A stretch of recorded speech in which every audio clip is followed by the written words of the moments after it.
We begin this morning with breaking news coverage from Waupun. Emergency crews are still on the scene of a charter bus accident at highways 151 and 49. Fox 11's Allison Struve is there on the scene, joining us now with the latest. Good morning, Allison.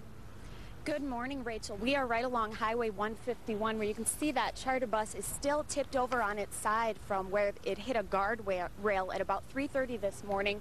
Crews say it should be less than an hour for the State Patrol investigators to complete their inspection of the bus. Then the tow truck will take that bus away and they'll clean up the highway. They expect a lane of 151 to be closed while that happens. There were 30 people on board this bus. Unfortunately, there don't seem to be any life-threatening injuries. The driver was taken to Fond du Lac Hospital with some abdominal injuries, and one other person was taken to the hospital. This was a bus full of Special Olympics athletes coming back from Lincoln, Nebraska, golf athletes and softball teams, and all of them were taken to the hospital just as a precaution. But we spoke with the Dodge County patrol captain just a few minutes ago, and she said they're just thankful this wasn't much worse.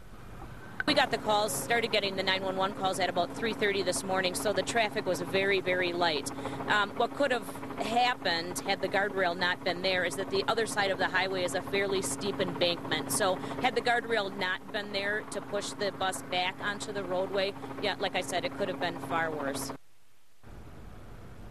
Again, there were 30 people on board. The driver was taken to the hospital. One Special Olympian airlifted with shortness of breath just as a precaution, and all others were taken to the hospital just as a precaution. There were 6 others with minor injuries. Again, they are still trying to figure out what exactly happened. They know the driver hit the guardrail on the right side of the road, bounced back onto the highway and then tipped over, but they haven't been able to interview that driver to find out exactly what happened. They're hoping an inspection of the vehicle will help them determine that. So, Rachel, all in all, a